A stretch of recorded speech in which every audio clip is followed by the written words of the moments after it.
नमस्कार सबको। आज की इस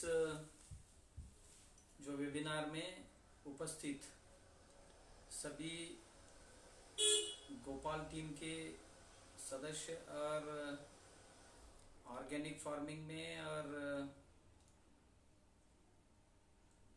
गौशालाओं में या गौ सेवा में कार्यरत जितने भी सहकारी है उन सभी लोगों को मेरे हार्दिक प्रणाम। तो आज का विषय आप सब लोग जानते हैं कि गौ निर्भरता से आत्मनिर्भरता की ओर यह विषय है। तो मुझे लगता है कि इस वेबिनार में जितने भी लोग हम सहभागी हैं वे सब लोग करीब करीब गौ सेवा से या गौ पालन से जुड़े हुए लोग हैं। तो भारत में ऐसा माना जाता है कि यह देश किसानों का है। यहाँ करीब करीब 50-60 करोड़ लोग खेती से जुड़े हुए हैं और जितनी रोजगार की संभावनाएं है खेती के क्षेत्र में है उतना और किसी भी क्षेत्र में नहीं है। और वैसा देखा जाए तो बहुत छोटे छोटे किसान हैं हमारे देश में। इसमें जो 10-12 करोड़ परिवार खेती में लगे हैं उसमें करीब करीब 8 करोड़ परिवार ऐसे हैं कि जिनकी खेती 2 एकड़ से कम है। और उसमें भी कई परिवार ऐसे हैं कि उसमें भी 50% 1 एकड़ से भी कम खेती के लैंड होल्डिंग वाले परिवार खेती में हैं। और कुल स्थिति ये है कि देश में आज खेती छोड़ के भागने वालों की संख्या दिन ब दिन बढ़ती जा रही है। हर दिन 2000 से अधिक लोग हर दिन 2000 से अधिक लोग खेती छोड़ के जा रहे हैं। किसी को भी आप पूछेंगे तो क्या आप किसान बनेंगे तो बोलता है तो मैं तो बनना चाहता हूं मगर मेरे घर वाले नहीं चाहते। क्योंकि हर घर के लोगों को ऐसा लगता है कि खेती सबसे बेकार चीज है। क्योंकि हर व्यक्ति को यह महसूस होना चाहिए, अनुभव होना चाहिए कि आप जो भी काम करते हैं उस काम के बारे में कभी भी मन में हीन भावना नहीं होना चाहिए। मगर आज किसानों के मन में बहुत हीन भावना है। हम बहुत कनिष्ठ है और हीन है ऐसे उनके मन में धारणा है। यह धारणा किसी किसान ने खुद नहीं निर्माण कर लिए, उस किसान को उनके घर में ही ये भावनाएं भर दी जाती है। देखिए कुछ भी हो, किसानी करने वाले जो लोग हैं उन्हीं से तो देश चल रहा है। सीमा पर देश की रक्षा करने वाले जो जवान हैं उनके लिए भी भोजन की आवश्यकता है, दूध की आवश्यकता है, दवा की आवश्यकता है। इसकी आपूर्ति किसान ही कर सकता है। ना कोई गन या न कोई तोफ या न कोई मिसाइल भोजन नहीं दे सकते। देखिए जितने भी हम व्यापार उद्योग करने वाले लोग हैं हम जरूर पैसा कमा सकते हैं मगर किसी भी पैसे से हम एक धान अनाज भी नहीं बना सकते, नहीं रोटी बना सकते, नहीं दूध बना सकते। और जितने भी नौकरी करने वाले लोग हैं अपनी नौकरी से हम पैसा कमा सकते हैं मगर भोजन नहीं बना सकते। इसका मतलब यह है कि कोई हम अनाज नहीं उगा सकते हैं। या ऑटोमोबाइल सेक्टर है, आप बड़ी बड़ी गाड़ियां बना सकते हैं, बड़े बड़े यंत्र बना सकते हैं मगर आप रोटी तो नहीं बना सकते, आप कोई फल तो नहीं बना सकते। तो उसके लिए जरूरत है किसान की, किसान ही ये सब कुछ बना पाएगा। और देश की बहुत बड़ी दुरंत ये है कि सब पढ़े लिखे हुए लोग कृषि छोड़ के चले गए हैं। जो सबसे ज्यादा अनपढ़ लोग कृषि क्षेत्र में हैं। जब तक पढ़े लिखे लोग कृषि क्षेत्र में नहीं आएंगे और कृषि में और भी अच्छी सुधार जो हम लोग चाहते हैं वो नहीं कर पाएंगे। इसीलिए हमें उसकी जरूरत है कि पढ़े लिखे लोग इसमें आए या इनको सपोर्ट हो कि पीछे खड़े रहें। हम ये चाहते हैं कि पढ़े लिखे लोग प्रत्यक्ष कृषि में नहीं आएंगे तो भी कम से कम कृषकों के पीछे उनके मेरुदंड बनकर खड़े होने की बहुत आवश्यकता है। तो वही काम एक गोपाल टीम जो है, गोपाल टीम ये कर रहा है, ऐसा मैं महसूस करता हूं। देखिए, हम देश को आत्मनिर्भरता की ओर ले जाने की बात तो करते हैं। जो व्यक्ति आत्मनिर्भर बनता है वो जरूर सुखी होता है। यानी स्वावलंबन में सुख है, परावलंबन में हमेशा दुख है। जो व्यक्ति स्वावलंबी है कुछ कम कमाए मगर वह सुखी है, मगर जो परावलंबी है वह कितने भी कमाए, जितने स्वावलंबी व्यक्ति सुखी है उतना तो परावलंबी व्यक्ति सुखी नहीं हो सकता। इसलिए आत्मनिर्भरता हर व्यक्ति के लिए हमारे देश में आवश्यक है। देखिए, स्वतंत्रता मिलने से पहले 1947 से 1947 से पहले हमारे देश के 6 लाख से अधिक जो गांव हैं, हर घर में रहने वाली व्यक्ति या हर घर स्वावलंबी थी। देश पारतंत्र में था मगर हर परिवार आत्मनिर्भर थे। जैसे ही हमने स्वतंत्रता हासिल की 47 में, आज करीब 70 साल के प्रवास कर चुके हम। 70 साल में क्या हासिल किया हमने, इसको हम पीछे मुड़ के एक बार देखेंगे तो हमारी आत्मनिर्भरता को हमने खो दी। हम पूरी तरह से परावलंबी हो गए, पूरी तरह से परावलंबी हो गए। कैसे परावलंबी हो गए? देखिए, पहले आप 60-70 साल पहले की आप थोड़ा सोचिए। हर घर एक दूसरे पर निर्भर थे मगर पूरा गांव स्वावलंबी थे। अपनी जरूरतों के लिए अपने गांव छोड़ के बहुत दूर जाने की आवश्यकता नहीं पड़ती थी उनको। गांव के लिए जो भी चीज चाहिए वो सब अपने गांव में ही बना लेते थे। देखिए, हर घर जो है कारीगरों का कार्यस्थान थे। हमारे देश की जितने भी गुरुकुल थे, विद्यापीठ थे, ये सब कारीगर निर्माण करने वाले केंद्र थे। कोई कूली निर्माण करने वाला केंद्र नहीं था। कारीगरी और कर्मचारी, इसमें बहुत बड़ा अंतर है।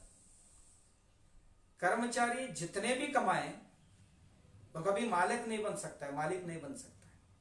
कारीगर जितने भी छोटा काम करे मगर वो मालिक होता है। ऐसे हर घर में कुछ ना कुछ कारीगरी चलते थे इस देश में। इसीलिए देश पूर्णतया आत्मनिर्भर था। हमारे गांव में, गांव के लिए जो भी चीजें चाहिए थे वो सब बनते थे। इसीलिए गांव और घर आत्मनिर्भर थे। एक घर दूसरे घर पर निर्भर करता था मगर पूरा गांव आत्मनिर्भर था। गांव की जरूरतें सब गांव में ही पूरी कर ली जाती थी, बाहर जाने की जरूरत नहीं थी। छोटी मोटी चीजें जो गांव के लिए उपयोग करके जो ज्यादा बचती थी उनको शहर भेजते थे, और छोटी मोटी जरूरतें गांव की जो होती थी वो शहर से लेके आते थे। ये स्थिति थी। मगर आज हम देखेंगे तो देखिए, आज हम अलग अलग क्षेत्रों में ये 70 साल के बड़े प्रवास में हम क्या पानी में स्वावलंबी रहे? क्या हम आहार में स्वावलंबी रहे हैं? क्या आरोग्य के विषय में हम स्वावलंबी रहे हैं, आत्मनिर्भर रहे हैं? क्या हम शिक्षा के विषय में स्वावलंबी रहे हैं, या यंत्र और तंत्रोपकरण में क्या स्वावलंबी रहे हैं हम? क्या हमारी नित्य उपयोगी चीजें जितने भी है उनमें क्या हम आत्मनिर्भर है आज? क्या कृषि क्षेत्र में हम स्वावलंबी रहे हैं? क्या विज्ञान और तंत्र ज्ञान में क्या हम स्वावलंबी रहे हैं? क्या हम गृह निर्माण में स्वावलंबी रहे हैं? किस विषय में? बहुत सारे चीजें, एक नहीं दो नहीं है, बहुत सारे चीजें हैं। इनमें आहिस्ते आहिस्ते आहिस्ते हम परावलंबी बनते गए। देखिए, पहले 3 फुट एक गड्ढा खोदेंगे तो वहां पानी मिलती थी मई महीने में भी। हमने बचपन में देखा है, नदी नाले सूखे दिखते थे, मगर कहीं भी बालू थोड़ा सा हटा दिया तो पानी झरना शुरू हो जाता था। वाटर लेवल इतना ऊपर था। पानी के हम मालिक थे, जहां चाहे वो हम पानी निकाल सकते थे। आज हमने 70 साल की इस प्रवास में पानी को 800, 1000, 2000 फुट नीचे ढकेल दिया। क्या हम कृषि में स्वावलंबी रहे? नहीं। ना बीज में स्वावलंबिता है हमारी, ना उर्वरक में स्वावलंबिता है, फर्टिलाइजर में, और ना यंत्रोपकरण में स्वावलंबिता है, और ना जो कीटनाशक हो या बुरशीनाशक हो। क्या किस चीज में हम स्वावलंबी रहे? किसी भी चीज में हम स्वावलंबी नहीं रहे। फिर हम कोई अन्न सामग्री में क्या स्वावलंबिता हासिल की? हाँ, लगता है कि हम स्वावलंबिता हासिल कर रहे हैं, ऐसा लगता है, फिर भी हम स्वावलंबी नहीं हैं। हम जो चाहे वो नहीं खा सकते, इतना उत्पाद भी नहीं कर सकते। हमारी जमीन में जितना उगना चाहिए, उपज होना चाहिए, उतना नहीं कर पा रहे। हमारे देश के लिए जितने खाद्य तेल की जरूरत है उतना खाद्य तेल हमारे देश में निर्माण नहीं हो रहा है। 25% तेल भी हमारे देश में उत्पाद नहीं होता है। क्या हम किस में स्वावलंबिता है? या हमारे घर के नित्य उपयोगी वस्तु जो है, क्या उसमें स्वावलंबिता है हमारी? नित्य उपयोगी वस्तु में भी स्वावलंबिता। पहले देखिए, हम उठते थे तो दंत मंजन करते थे। दंत मंजन हमारे घर में होता था। टूथब्रश हमारे पेड़ पौधों से हम लाते थे। क्या उसी को एक नया आकार देने की जरूरत था? मगर हमने बहुत कुछ दूसरा ही कर लिए। हम आज पर्यावरण की समस्या खड़ी कर दी उसके लिए। क्या हम हमारी स्नान के लिए, पानी गर्म करने के लिए भी परावलंबी हो गए? लाइट है तो पानी गर्म होती है, लाइट नहीं है तो नहीं होती है। देखिए, हम चाय पीना है तो भी परावलंबी हो गए। पहले तो हमारी हर्बल टी घर में ही बनती थी, हमारे खेत में ही वनौषधियां होती थी, उन सबको मिला के चाय बना लेते थे। वह सेहत के लिए बहुत सेहतमंद थी, आरोग्यदायी थी।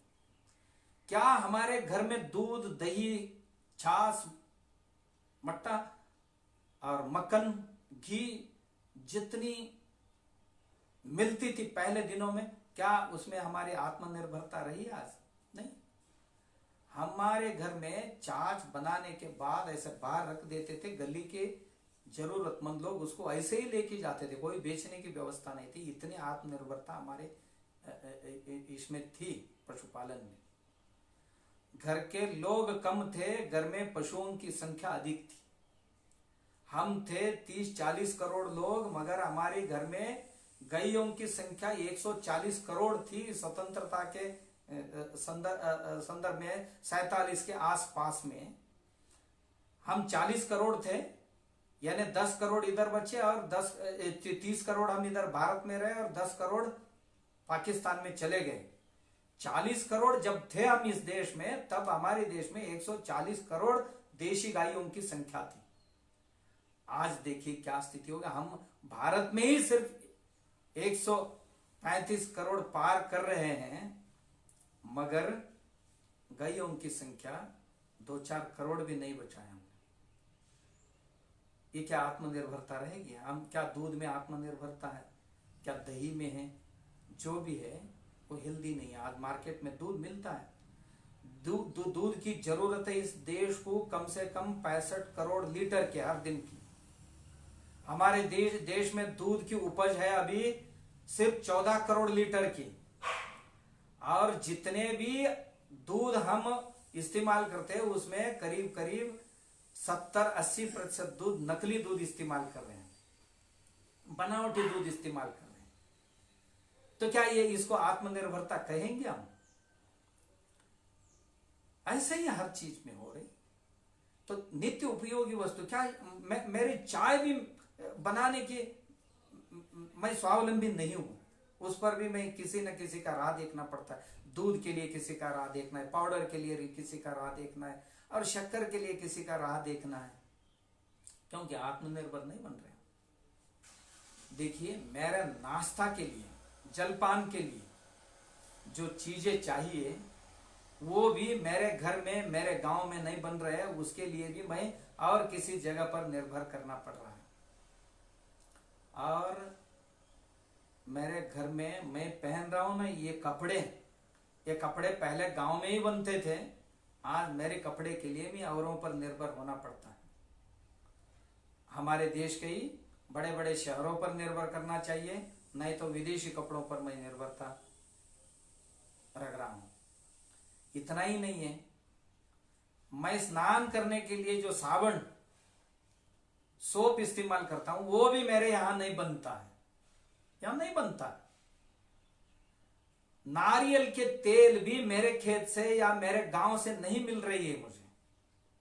खाद्य तेल भी मेरे गांव में मुझे नहीं मिल रही है। आज हम खाद्य तेल खा रहे हैं, ये तो कोई पेट्रोलियम प्रोडक्ट है, इसमें कुछ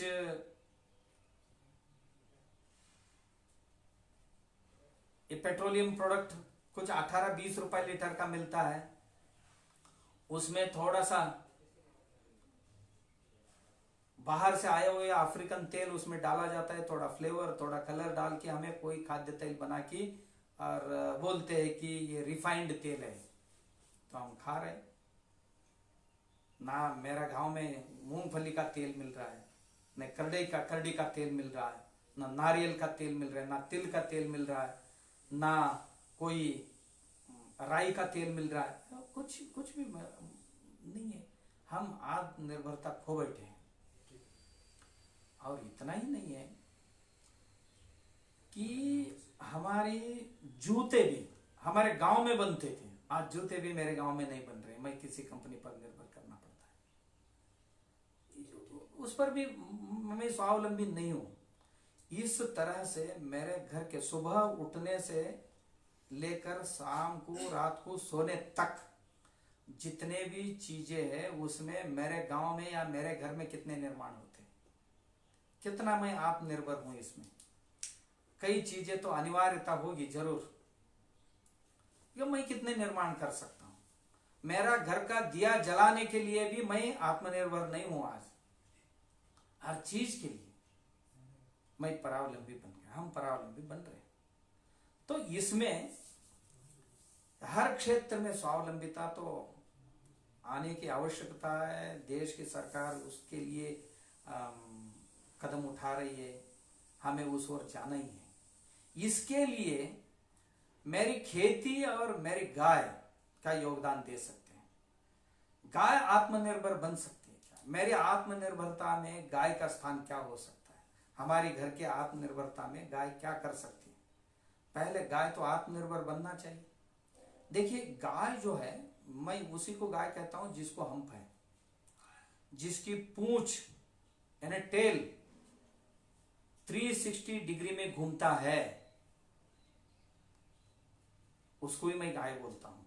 जो 180 डिग्री में घुमाने वाली जो जर्सी है वो तो मेरी दृष्टि से गाय है ही नहीं, जिसकी पूंछ पूरा 360 डिग्री में घूमना चाहिए और जिसको पसीना आना चाहिए वह गाय हो सकती है, और जिसको हम्प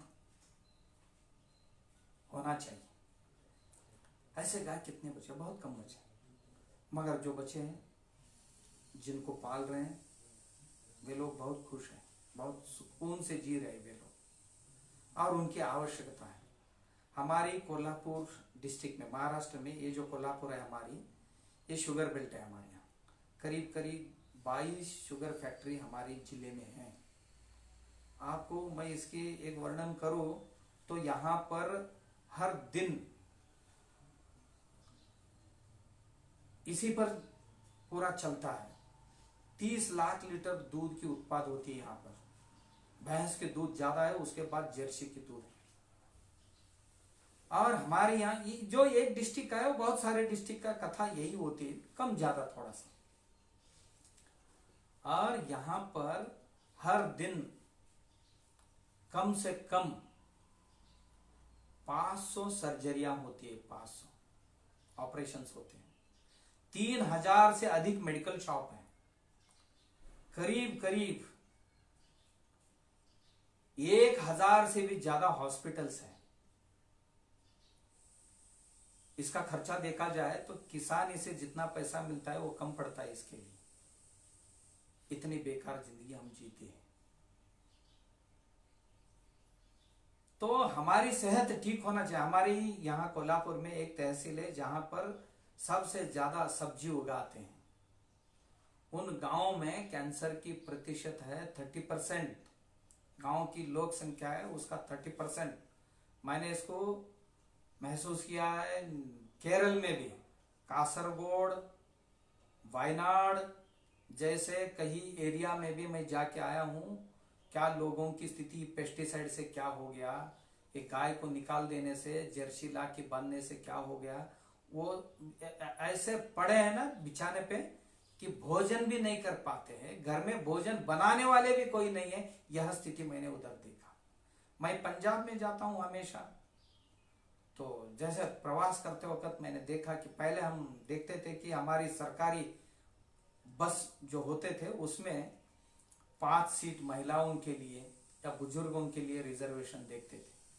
हम अब पंजाब और हरियाणा में ये देख रहे हैं कि 10-15 सीट कैंसर पेशेंट के लिए रिजर्व रखा जाता है।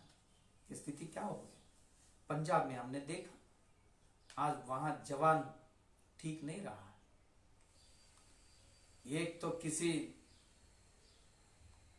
व्यसन लग चुके हैं उसको, या गांजा अफीम कुछ, और कई लोगों को कैंसर, ज्यादा से ज्यादा लोगों को कैंसर की इसी पेस्टिसाइड की वजह से। तो इस स्थिति को यदि बदलना है तो देश में देशी गायों की संख्या हमें बढ़ाना ही होगा। देश में 127 इको क्लाइमेटिक जोन्स है, 127 से भी ज्यादा इको क्लाइमेटिक जोन्स है। हर जोन के लिए भगवान ने वहां की जो अन्न द्रव्य की आपूर्ति के लिए जिन 3 प्राणी पक्षियों की और आहार की निर्माण की है, उस प्रदेश में वही गाय होना चाहिए। हमारे यहाँ खिलार प्रजाति की गाय है, या सह्याद्री में जाएंगे तो ये मलनाड गिड्डा जो बोलते हैं, कोंकण गिड्डा जो बोलते हैं, वो गाय है। हमारे यहाँ मराठवाड़ा में हम जाएंगे तो वहां पर आपको लाल कंदारी मिलेगी, खिलार मिलेगी, देवनी मिलेगी। हमारी विदर्भ में हम जाएंगे तो गौड़ाव मिलेगी। हमारी ये प्रजातियां, इस ढंग से देश के हर कोने में अलग अलग प्रजाति की गाय। मगर ये गाय उधर नहीं जाना चाहिए, उधर का गाय इधर नहीं होना चाहिए। जिस प्रदेश में जो गाय है वही उधर विकसित होना चाहिए। और इस गाय आत्मनिर्भर नहीं होने की वजह से हमें हमारे दिमाग में डाल दिया गया, ये पढ़े लिखे लोग ग्रीन रेवोल्यूशन, व्हाइट रेवोल्यूशन करने के लिए आए हुए हमारे जो विज्ञानी थे, इन लोगों ने हमारे देश की सर्वनाश कर दिया।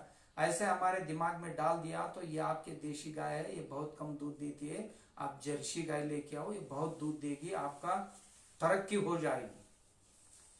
उस लालच में हमने हमारे घर में जितने भी गैया थी इनको हमने बेच दिया और ये जर्सी को लाया। जर्सी सिर्फ नहीं आई, जर्सी अपने साथ 12 बीमारियां लेके आई और जितने भी आरोग्य संपन्नता हमारे देश में थी उसको उसने खत्म कर दी। और देश में ज्यादा अनाज उगाने के लिए रासायनिक उर्वरक जो लेके आए हमारे क्रांतिकारी लोग, उसके साथ साथ उन्होंने बीमारियों को खरीदी करके यहां पर डंप कर दी। अब हम उसके साथ जूझ रहे हैं, इसके बारे में किसी को चिंता नहीं। लोग कहते हैं कि हम अनाज में या आहार में आत्मनिर्भर बन गए। कैसे आत्मनिर्भरता है? क्या कहां नहीं थी हमारे देश में आत्मनिर्भरता?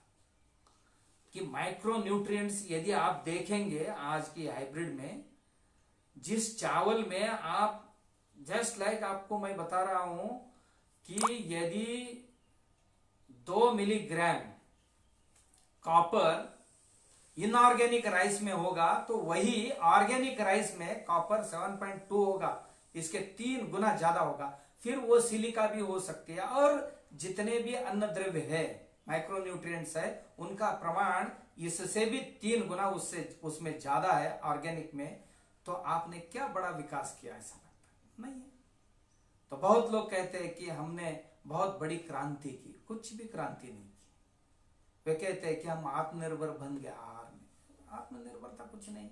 देखिए हमारी लोक संख्या बढ़ी, इसके लिए हमने ज्यादा क्षेत्र जो पड़ा हुआ था उसको उपयोग में लाए। एक दूसरा ये हुआ कि हमारे देश में ज्यादा बारिश होकर फसल खराब होकर चला जाता था। जैसे जैसे बारिश कम हो गई तो फसल अच्छे आने लगी। और तीसरा, जितने भी डैम्स बनाए गए इस देश में उसकी वजह से इरिगेशन सिस्टम बढ़ गए, उसकी वजह से आहार उत्पादन ज्यादा हो गया। ना केवल इस रासायनिक उर्वरकों से फसल की उपज नहीं बढ़ी है।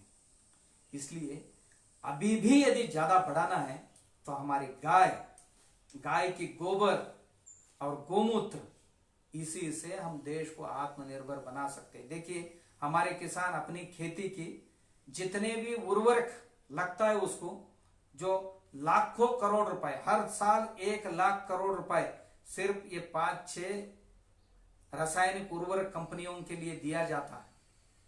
यही पैसा आप सोच रहे हैं कि सरकार किसानों के अकाउंट में जमा किया जाए, ये किसी 2-4 कंपनियों को नहीं दिया जाए तो व्यक्ति उसको ऑर्गेनिक भी खरीद सकता है या ऑर्गेनिक निर्माण भी कर सकता है उतना पैसे में। तो मेरे खेत के लिए जितना उर्वरक लगेगा वो मेरी गाय से ही मैं बनाऊंगा। उसके लिए क्या कोई ट्रॉली की जरूरत नहीं है जी। आप सोचिए 1 ग्राम गोबर में करीब करीब 300-400 करोड़ जीवाणु निर्माण करने की क्षमता है उसमें। वैसा देखा जाए तो मेरी देशी गाय की गोबर है ना, 1 किलो गोबर हजारों रुपए में बिकना चाहिए, इतनी क्षमता उसमें। क्योंकि हमें बैक्टीरियाओं की जो पैकेट खरीदते हैं ना मार्केट में, 200-400 करोड़ जीवाणुओं की जो पैकेट है उसको हम 100-150 में खरीदते हैं।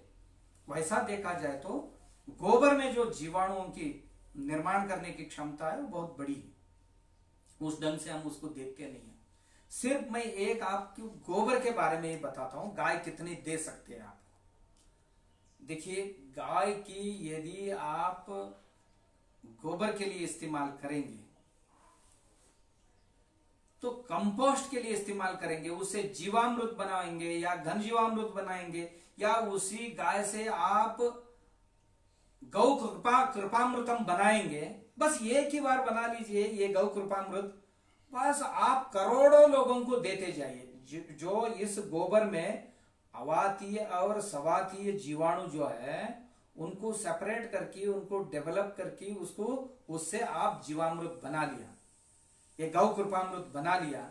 फिर वह गौ कृपामृत आज आप किसी को भी बनाना है तो एक गौ कृपामृत की 1 बॉटल आपको मिल गए 1 लीटर, फिर उसी 1 लीटर से 200 लीटर बैरल के पानी में 1 लीटर गौ कृपामृतम कल्चर डाल के 1 किलो गुड़ और 1 किलो बटर मिल्क यानी छाछ डाल दिया तो 6 दिन में आपको 200 लीटर मिलता है। ये 200 लीटर में है क्या? गौ कृपामृतम में है क्या? इसमें देखिए 30-40 प्रकार की अलग अलग बैक्टीरिया है, अलग अलग काम करने वाले बैक्टीरिया इसमें दिखाई दिए। देखिए इसमें जमीन में रहकर काम करने वाली है, बीमारियों के साथ लड़ने वाले जीवाणु इसमें है, ग्रोथ प्रमोट करने वाले भी जीवाणु इसमें है, अन्न द्रव्य की ताकत बढ़ाने वाली जीवाणु इसमें काम कर रहे हैं, फंगीसाइड की काम करने वाली भी है, पेस्टिसाइड की काम करने वाले भी है, एनपीके का काम करने वाली जीवाणु इसमें है। पैसा कुछ भी नहीं जी, ये मुफ्त में है। जो भी 1 लीटर लेके जाएगा वो दूसरों को, 200 लोगों को, 400 लोगों को, हजारों लोगों को दे सकता है। आप किसी भी फसल पर इसका स्प्रे करके देखिए, यदि ज्यादा है तो आप जमीन पे भी छोड़ दीजिए, या यदि आपको देखना है इतना 1 लीटर एक ही जगह पे आप डाल दीजिए, जहां थोड़ा सा गीला है जमीन वहां पर इसको डाल दीजिए। आपको 15 दिन में इतनी केंचुआ आपको दिखने लगेंगे वहां। तो केंचुआ निर्माण करना इतना आसान काम नहीं है, वहां पर आपको बहुत सारे केंचुआ दिखने लगेंगे। केंचुआ और दीमक और जीवाणु ये किसान की सही मित्र है, ये आपको मिलेंगे गौ कृपामृत से या जीवामृत से मिलते हैं। गौ कृपामृत बहुत बड़ी चीज है आजकल। ये कितने भी लोगों को देखिए, दिया से दिया जलाने से बढ़ती जाती है, उसमें घटाई नहीं आती। वैसे गौ कृपामृत जितने आप बांटते जाओगे उतना ये बढ़ता जाएगा। और इतना ही नहीं, कृषि क्षेत्र में बहुत बड़ी क्रांति आ जाए। आपकी कोई फसल सूख रही है, पीला पड़ रही है, फिर उसको आप गौ कृपामृत छिड़काइए, 15 दिन में नई अंकुर आपको दिखने लगेंगे पत्तियों की। या आप थोड़ा आधा जमीन में गौ कृपामृत स्प्रे करिए, आधा जमीन में वैसे भी रख दीजिए, आपको 4 दिन में दोनों में फर्क दिखाई देगा। हमने अभी अभी धान में यानी राइस में ये करके देखा, उसमें ताम्र रोग करके एक बीमारी आता है धान में, उसको स्प्रे कर दिया तो तुरंत तीसरे दिन ही हमें उसका रिजल्ट मिल गया। या किसी फल के पेड़ पर आप इसको स्प्रे करें, कोई भी फसल पर इसको, कोई गन्ना वाले है तो गन्ने पे स्प्रे करें, आपको तुरंत 4-8 दिन में रिजल्ट दिखने लगेगी। क्या गाय और क्या देना चाहिए आपको? आपको 100 एकड़ जमीन है, 50 एकड़ जमीन है, आपके पास 1 लीटर गौ कृपामृत की कल्चर है ना, ये काफी है उसके लिए। हाँ, जमीन के लिए जहां पर आप मैकेनिकल सपोर्ट लगता है फसल को, उनकी जड़ों को पकड़ के रखने के लिए, उसमें भी कुछ अंश जमीन से लेते, वहां पर खाद की जरूरत है। इसी गाय का घनजीवामृत बना के डाल सकते हैं, कंपोस्ट खत बना के डाल सकते हैं, और इसी गोबर का आप वर्मी कल्चर बना के उसको डाल सकते हैं। वर्मी कल्चर का पानी भी उसमें छोड़ सकते हैं या स्प्रे कर सकते हैं। गाय के गोबर में क्या नहीं है, देखिए इसी गाय का गोबर को कंडे बना के सुखा के उसको जला की, उसका जो राख है, ऐश है, 1 लीटर गौमूत्र में कुछ 50 ग्राम मिला दीजिए। फिर बाद में आप उसको पानी में डाल के स्प्रे करेंगे तो कोई भी एनपीके की जरूरत नहीं पड़ेगा। और ये राख है ना, इसको स्प्रे करेंगे तो फसल पे कोई कीड़ भी नहीं आएगा, क्योंकि कीड़े जब पत्तियां खाने आएंगे ना, तब उसके मुंह में कुछ मट्टी की कण या ऐश की कण, राख की कण आएंगे, भस्म की कण आएंगे, तुरंत तो छोड़ के भाग जाते हैं। तो आदमी जैसे ने जो मिले वो सब खा डाले, ऐसे नहीं है उनकी। तो ये हमारे गाय की गोबर ये काम कर सकते हैं। इतना ही नहीं है, देखिए ये गाय की गोबर है, इसका पुताई करके देखिए, आप लिपाई करके देखिए, घर में कितना स्वास्थ्य रहता है। घर में इसको पुताई करेंगे, लिपाई करेंगे नीचे, तो कोई चींटियां भी वहां नहीं आती, मच्छर कम होते हैं अपने घर में। यदि दीवार को आप गोबर से पुताई करेंगे तो घर में मच्छर भी कम हो जाएंगे। और इसी गाय का गोबर से, सूखा हुआ गोबर से धूप बत्ती बनाएंगे, उसमें कई वनौषधियां डाल के जलाएंगे तो घर में मच्छर भी नहीं आएंगे। और आपके लिए ये जो हवा है इसको शुद्धिकरण देंगे और शुद्ध ऑक्सीजन आपको मिलेगा। और इसी गाय का गोबर से यदि दिया बनाएंगे, उसको जलाएंगे तो आपका सेहत भी ठीक होगा, हवा भी शुद्ध होगी। और जलने के बाद जो राख बचती है ना, उस राख को, उस ऐश को इतना ही चीटी भर, इतना आप एक गिलास पानी में डाल के 2 मिनट थोड़ा सा हिला के बैठ दीजिए। 2 मिनट में आपका कोई भी पानी का, कैसे भी पानी हो, वो शुद्ध हो जाएगी। इसी गाय का कंडे को आप जलाएंगे, उससे भस्म बनाएंगे तो आप बदन पे लगाने वाले भस्म भी आपको बन जाता है। वो 25 रुपए में, इतना इतना छोटा भस्म 25 रुपए में जाता है। इतना ही नहीं है, इस ऐश को आप 1500 डिग्री में जला डालेंगे या इसको आप फ्राई करेंगे तो आपको सिलिकॉन मिलेगा, जो आजकल ये कंप्यूटर, मोबाइल, ये इलेक्ट्रॉनिक मटेरियल बनाने में उसमें काम आता है। तो उसका कीमत है 1 लाख से 1.5 लाख रुपए तक सिलिकॉन मिलती है इससे। और इसी गोबर से आप ईंट भी बना सकते हैं। 70% गोबर या 25-30% चूना इस्तेमाल करके ईंट बना सकते हैं। उस ईंट से आप घर बनाओगे तो बहुत आरोग्यदायी घर बन सकते हैं। और इसी गोबर में चूना के साथ और थोड़ा नींबू की रस और थोड़ा गुड़ का पाउडर मिला कि आप प्लास्टर बनाओगे तो देखिए, आपके घर को आप प्लास्टर कराओगे तो कई साल तक प्लास्टर तो रहेगा, मगर गर्मी में घर में आज ठंडी महसूस होगी और ठंडी में गर्मी महसूस होगी। ये क्षमता गाय के गोबर में, बाहर का अंदर का तापमान में करीब करीब 18-20 डिग्री टेम्परेचर का अंतर रखता है गाय का गोबर। और क्या देना चाहिए गाय हमें? इसी गाय का गोबर से आप यदि साबुन बना लिया तो थोड़ा मुल्तानी मिट्टी डालेंगे, थोड़ा नागर मोता भी चाहे तो डालेंगे, थोड़ा सा और भी नीम की पत्ती डालेंगे, उसमें से थोड़ा हल्दी डालेंगे, घी, जो चाहे वो थोड़ा डाल के एक साबुन बना लिया।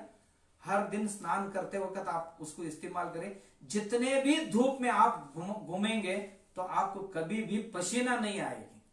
पसीना आएगी मगर पसीना में बदबू कभी नहीं आएगी। आप मार्केट में 200 रुपए का साबुन लीजिए, हर दिन इस्तेमाल करिए, धूप में जाओगे पसीना छूटेगी तो आपके बगल में बदबू आना शुरू हो जाएगा। मगर गाय का गोबर का यदि आप साबुन इस्तेमाल करेंगे कभी भी आपको बदबू नहीं आएगा। इतना ही नहीं है, आपका त्वचा मुलायम रहेगा, बाल मुलायम रहेंगे, ये जो मस्तक में भूसा होता है ना वो भी बंद हो जाएगा। क्या नहीं होता है उससे? ये गोबर में इतनी ताकत है, इतनी ताकत है। इसी गोबर से क्या क्या नहीं कर सकते हम। मैंने अभी अभी ये बनाए, इसी गोबर से लकड़ी बनाया। छोटा सा लकड़ी का डंडा अंदर डाल दिया, ऊपर गोबर लिपा दिया और उसका डंडा बना दिया। जब बारिश में मैं उसको दूध तपाने के लिए और किसी काम में लिए इस्तेमाल करता था। और आज जरूरत है शहरों में प्रेतागार जो है, स्मशान में जहां प्रेत जलाते हैं वहां पर बहुत लकड़ियों की जरूरत होती है। लकड़ी के लिए जंगल काटते हैं। यदि गोबर के कंडे इस्तेमाल करेंगे तो गाय का गोबर से ये निसर्ग बचता है, पेड़ तोड़ने से बच जाता है। इतना ही नहीं है, मैं अभी अभी देखा कि गाय के गोबर से जूते बनाए हैं। आप जो जूते पहनते हैं उसमें जूते की साइज का एक थोड़ा कपड़ा लेके, कपड़े में गोबर और गोबर के साथ थोड़ा बाइंडिंग मटेरियल लेके उस पतला कपड़े पे लिपाई कर दिया, फिर आप जहां पैर रखते हैं वहां उसको नीचे रख दिया, इतना हेल्दी महसूस होते। आपका पैर पहले फटते थे, पैर में कई समस्याएं थे, वो सब समस्या मिट गई।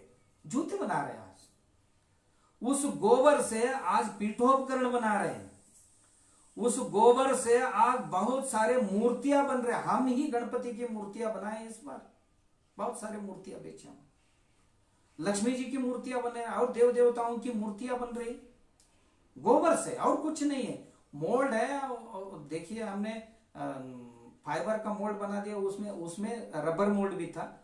बस उसमें क्या है, ये गोबर जो है सूखाते हम, सूखने के बाद वो पाउडर थोड़ा जाड़ा होता है, उसको थोड़ा सा पल्वराइजर में डाल के बारीक आटा जैसे बना लेते। बस उसमें थोड़ा तेल विल डाल के रबड़ी कर देते, तो उसमें भर दिया मोल्ड में, तो 2-4 घंटे में आपकी मूर्ति तैयार हो गई। इसी गोबर से सीस पेंसिल बन रहे, पेन बन रहे, और इसी गोबर की फाइबर से आज कुर्सियां बना रहे हैं, टेबल बना रहे हैं। इसी गाय की गोबर से आज क्या नहीं बनता है, बहुत सारी चीजें बन रहे हैं। हम कल्पना ने कागज बना रहे हैं, ग्रीटिंग कार्ड्स बन रहे हैं, तो अच्छे अच्छे पेपर बन रहा है, क्या नहीं बन रहा है इससे। आज पंचगव्य चिकित्सा में पैर में यदि सूजन है, आपको जख्म नहीं है मगर सूजन है, गाय का गोबर की लिपाई की उस पैर को सुबह सुबह, और 1 घंटा धूप में पैर या हाथ जहां भी बदन में आपको दर्द हो रहा है, वहां पर थोड़ा सा गोबर, जहां सूजन है वहां ये लगा कि आप बैठ गए ना, बस आपका ये कम हो जाता है, सूजन उतर जाएगा। इतना ही नहीं, बहुत सारे लोगों की सरदर्द है ना, सरदर्द में भी गोबर और गोमूत्र दोनों मिक्स करके सर पे थोड़ा सा लिपाई कर दिया और धूप में थोड़ा समय बैठ गए, तो बाद में उनका सरदर्द भी कम हुए बहुत लोगों की। और क्या नहीं कर सकती गाय हमारी, बहुत कुछ कर सकती गाय, बहुत कुछ कर सकती। और गाय का गोबर है ना, ये गोबर में जो रस है उसको निचोड़ दिया आपने, उस रस से आप वेदना शामक दवाई दे सकते। देखिए प्रसूति के समय में 1 चम्मच ताजा गोबर का रस और थोड़ा सा शहद और तुलसी की पत्ती और गर्भिणी स्त्री को आपने पिला दिया, तो 1-2 घंटे में प्रसूति होगी, वो भी नैसर्गिक प्रसूति होगी और वेदना रहित प्रसूति होगी। आपके घुटने में इधर उधर कहीं दर्द हो रहा है, तो थोड़ा सा गोबर की रस कपड़े में छान लेना चाहिए, 7-8 पदर की कपड़ा लेके, सूती कपड़ा लेके उसमें छान लेना चाहिए, और उसमें थोड़ा शहद और तुलसी पत्ती के साथ उसको लेंगे तो वेदना कम होते हैं। और क्या करना चाहिए, आप बहुत कुछ कर सकते हैं।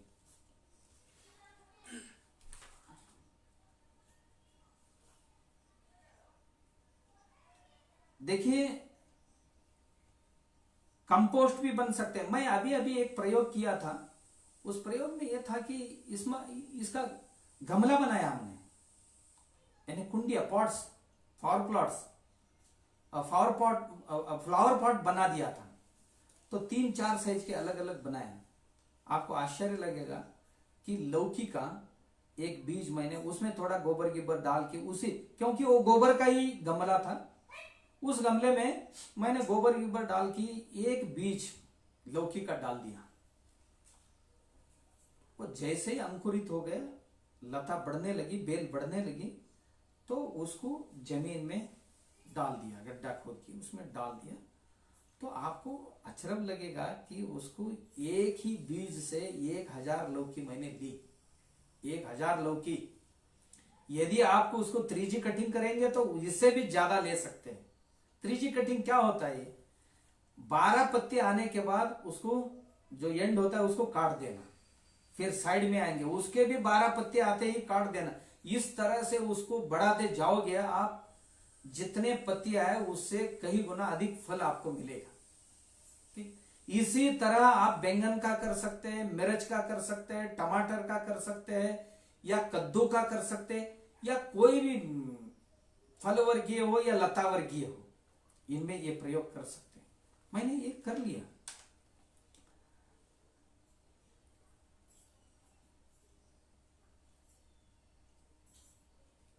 अब मैं अभी अभी एक फैक्ट्री लगाया हूं, ये यही गोबर का। तो गोबर का फैक्ट्री क्या है, अभी उसके लिए मैं क्या किया है कि इस गोबर से पानी हटाने के लिए, देखिए पानी हटकर वो कंपोस्ट बनने के लिए 2 महीने के समय लगता है लोगों को। हमने क्या किया कि डी वाटरिंग मशीन लाया। डी वाटरिंग मशीन से क्या किया कि पानी 5 मिनट के अंदर पानी और गोबर का पाउडर सेपरेट हो जाते हैं। होने के बाद जो पानी है ना, पानी में कहीं कल्चर मिक्स करके लिक्विड फर्टिलाइजर बना दिया। फिर ये जो पाउडर फाइबर बनता है बाजू, उसमें कहीं कल्चर मिक्स करके उसको भी हमने सॉलिड फर्टिलाइजर बना दिया। कितना आसान काम है। क्या इसी गोबर से आज देश में 8 लाख करोड़ से भी ज्यादा गैस हम घरगुती इस्तेमाल करते, गैस की हमारे रसोई में जो गैस लगते हैं ना एलपीजी, उसके लिए 8 लाख करोड़ से ज्यादा पैसा हम हर रोज खर्चा हर साल खर्चा करते हैं। तो क्या इसको रोक नहीं सकते? यदि आपके गांवों में गायों की संख्या बढ़ेगी तो गोबर कम से कम 10 किलो गोबर तो गाय देती है। यदि उस गोबर को हम गोबर गैस में डाल के उसमें वो जो मीथेन बैक्टीरिया है उनकी संख्या बढ़ाने के लिए, देखिए कई वनस्पतियां उसमें डालने से वो मीथेन गैस की मीथेन बैक्टीरिया बढ़ती है। जितने मीथेन बैक्टीरिया उनकी मल्टीप्लिकेशन होगी उतना गैस अधिक उत्पाद होगा। जितनी गैस की अधिक उत्पाद होगी ना, तो बाद में हम छोटी छोटी यूनिट में हर घर के लिए, किसी घर के, देखिए अब आज अपार्टमेंट सिस्टम है, वहां पर भी हम कंपैक्ट सिस्टम में गोबर गैस दे पाएंगे। उनके गैलरी में रखकर घर को रसोई की गैस दे पाएंगे, जो 8-10 लाख करोड़ रुपए की बचत हम गाय से कर सकते हैं। कि कहीं हमारे पढ़े लिखे युवा इस तंत्र में लगने की आवश्यकता है आज भी। और मैंने देखा भी गोमय से आज फर्नीचर भी बना रहे हैं लोग। और इतने नहीं है, इसी गोबर जला की जो राख आता है, इसका ऐश है, उससे हमने बर्तन साफ करने के लिए बार बनाए हैं इसी से। देखिए पहले दिन में तो लोग हमारी भस्म ही, ये जो गाय का जला हुआ कंडे का भस्म है उसी का इस्तेमाल, ऐश का ही इस्तेमाल करते थे। क्या आज हम उसमें और कहीं वनौषधियां डाल की या थोड़ा नमक वगैरह डाल की क्या नहीं बना सकते हैं? गाय आत्मनिर्भर नहीं बन सकती क्या? गाय से हम आत्मनिर्भर नहीं बन सकते? बन सकते हैं। क्या नहीं बन सकते? आज सब कुछ हो सकता है। अब देखिए आने वाले दिनों में, अब दिवाली आएगी, दशहरा आएगी, हम करोड़ों दिए जलाएंगे। तो हम संकल्प करेंगे, परसों इस पर ही वेबिनार था गौ सेवा आयोग का या दिल्ली कामधेनु आयोग से, तो हमारे वल्लभ भाई कथेरिया जी यही बता रहे थे कि हम इस साल कम से कम 5 करोड़ दिया बनाने के संकल्प करेंगे। देखिए इतनी गोबर लगती है, 2 से 4 मिनट में यदि हमारे पास मोल्ड मिलते, आजकल बाजार में मोल्ड मिलते, उससे यदि हम दिया बनाएंगे तो देंगे, तो पर्यावरण का समस्या भी खत्म हो जाएगी। और गाय का गोबर से गाय भी आत्मनिर्भर बनेंगी और गौपालक भी आत्मनिर्भर बनेगा। हर गौपालक या हर व्यक्ति आत्मनिर्भर बनने से ही देश आत्मनिर्भर होगा, नहीं तो कैसा हो सकता है? मैं तो गाय का दूध कभी भी अपेक्षा नहीं करता हूं। दूध तो गाय का बाय प्रोडक्ट है, गोबर जो है वही उसका, गोबर और गौमूत्र ये मेन प्रोडक्ट्स है। देखिए हर दिन 10 किलो गोबर वो देती है। उसको मैं समझता हूं कि यदि इसको नेडैप कंपोस्ट बनाना चाहते हैं आप गांव में, मैं बहुत सारे युवाओं को ये कहता रहता हूं, आप देखिए गांव की जितने भी कचरा है ना, ग्राम पंचायत हो या म्युनिसिपालिटी हो, ये कचरा आप 1 रुपए में किलो भी खरीद पाएंगे, सड़ने वाली कचरा, तो आप फायदेमंद होगा, आपको फायदा होगा। और एक 50 पैसा केजी मट्टी खरीदिए आपकी गांव के तालाब की जो गाल निकालना है उससे। फिर 3 रुपए किलो में आप गाय की गोबर खरीदेंगे तो एक 20% भी नहीं लगता है कंपोस्ट बनाने में। कचरा के ऊपर मट्टी डाल के उस पर यदि गोबर का पतला करके एक लेयर छिड़का देंगे, ऐसा ऐसा करते करते कंपोस्ट का एक बड़ा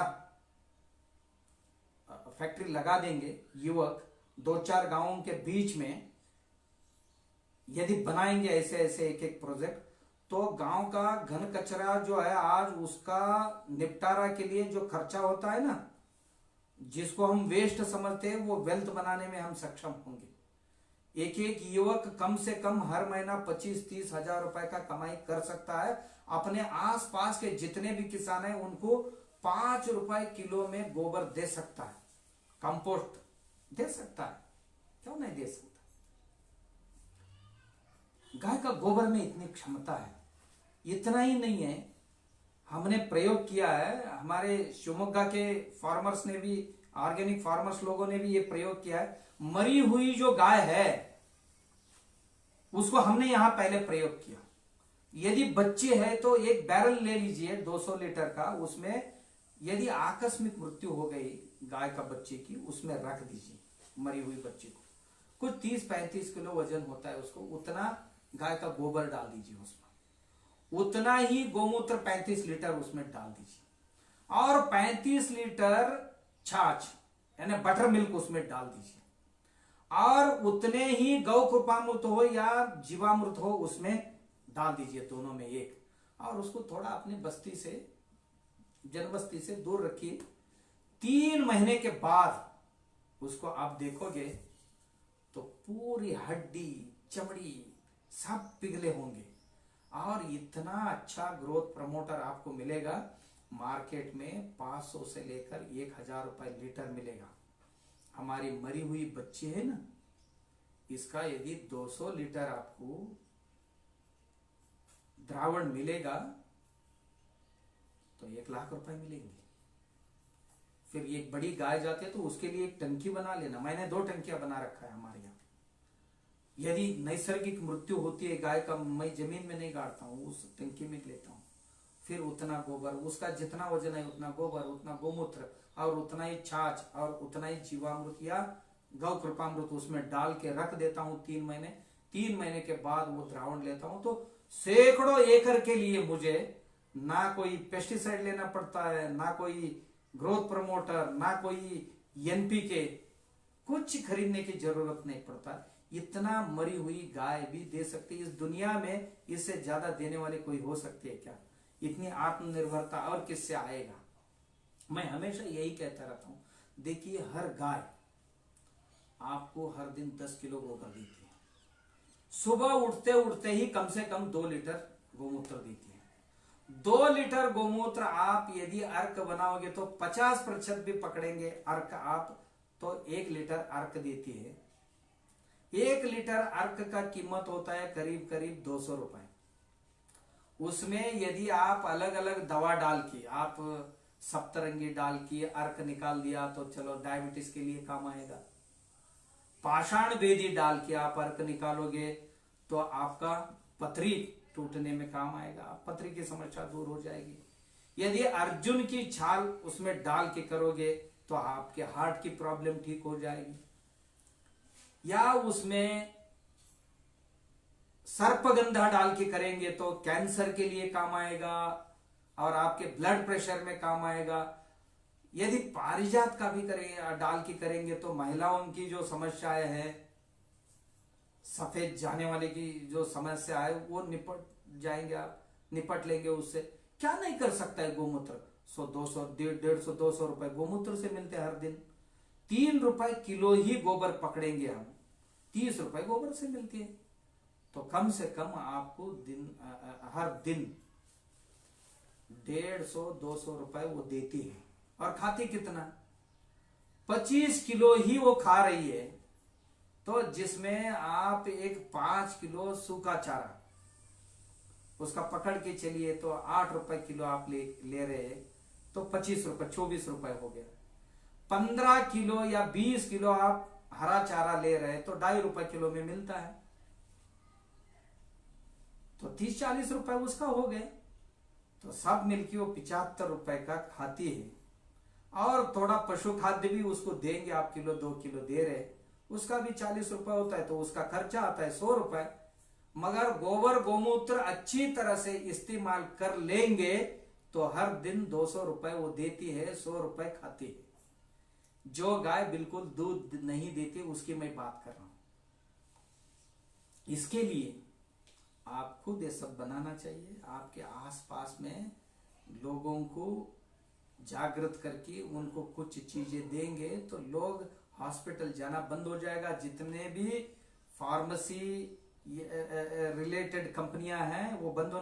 इस देश में फूड इंडस्ट्री बढ़ना चाहिए, फार्मेसी इंडस्ट्री नहीं बढ़ना चाहिए। इस देश में पहलवानों की तालीम बढ़ना चाहिए, बल्कि हॉस्पिटल नहीं बढ़ना चाहिए। हॉस्पिटल क्लोज होना चाहिए, बंद होना चाहिए। हर गांव में पहलवानों की तालीम खुलना चाहिए।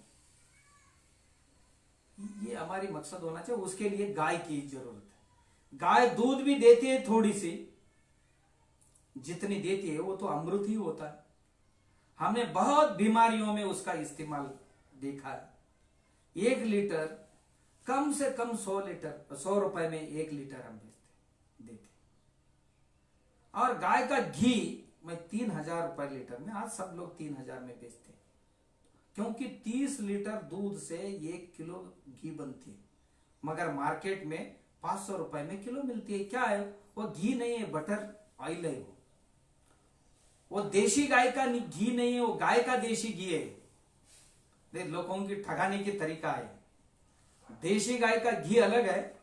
देशी गाय का घी ये होती है जो 30 लीटर दूध या 25-30 लीटर दूध से उसको दूध गर्म करके दही जमा की, फिर मंथन करके मक्खन निकाल के उस मक्खन को गर्म करते हुए घी बनाते हैं। ये घी बनने के लिए 30 लीटर दूध लगते हैं। और जिसको आप दूध का घी करके आज मार्केट से खरीद रहे हो 500-550 रुपए में मिलती है, वो देशी गाय का नहीं है। वो तो बटर मिल्क है। 5 लीटर दूध आप चुल्ली पे चढ़ाओगे, 40-45 मिनट गर्म करते रहोगे तो 1 किलो आपको बटर मिल्क मिल जाएगा। घी नहीं है, वो बटर मिल्क है, जिसको खाने से आपके खून में गुठलियां बनती है। मगर देशी गाय का मैंने जो बिलोने की तरीके से घी बनाने के लिए कहा ना, उस घी आप हर दिन 100 ग्राम भी खाएंगे तो भी आपको कुछ भी कोलेस्ट्रॉल नहीं बढ़ेगा, बल्कि आपका कोलेस्ट्रॉल अपने आप कम हो जाएगा। 120 ग्राम तक आप खा सकते हैं हर दिन। देशी गाय का बिलोने के तरीके से बनाए हुए घी है, उसको खा सकते हैं। यदि ये घी खाएंगे आप तो आपका शरीर का जो संतुलन है बनाए रहेगा। और इस घी को आप नाक में डालेंगे सोते वक्त, जो आपका खर्राटा है, रात को आप किसी को सोने नहीं दे रहे, वो खर्राटा रुक जाएगा। इस घी को आप 3-3 बूंद नाक में डालेंगे सोते हुए तो आपको जल्दी नींद आ जाएगी। कोई निद्रा की मात्रा लेने की जरूरत नहीं, गोलियां लेने की जरूरत नहीं। इस घी को आप हर दिन सोते वक्त नाक में डालेंगे 2-2 बूंद तो आपकी साइनस का प्रॉब्लम है वो खत्म हो जाएगा। इतना ही नहीं है, इस घी को आप नाक में डालेंगे हर दिन, आपके कान में जो बदबू बहती है, पू बहती है ना, वो रुक जाएगी अपने आप। आपका गर्दन के ऊपर वाली जितनी भी समस्या है उसको गाय का घी बहुत बड़ी उपकारी है। तो इतनी देने वाली दूसरी कोई प्राणी इस दुनिया में है? दूसरी कोई माता इसमें? हमारी गौ माता हम इसलिए कहते हैं कि मां से भी बढ़कर हमारी ख्याल रखती है, मां से भी बढ़कर हमारी संभाल करती है। इसीलिए मैं कहता हूं कि एक गाय घर में हो, घर का स्वास्थ्य ठीक रखती है।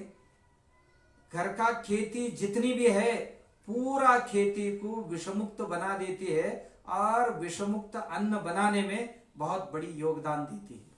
और इतना ही नहीं, आप सही ढंग से गाय का पंचगव्य का इस्तेमाल करेंगे तो आप जितने चाहोगे उतना पैसा जरूर कमा सकते हैं। उसके लिए कई तरीके हैं, उनको अपना के जो लीगल प्रशासनिक जो भी नीति नियम है उनका अनुपालन करके हम करेंगे तो बहुत बड़ी तरक्की हम कर सकते हैं।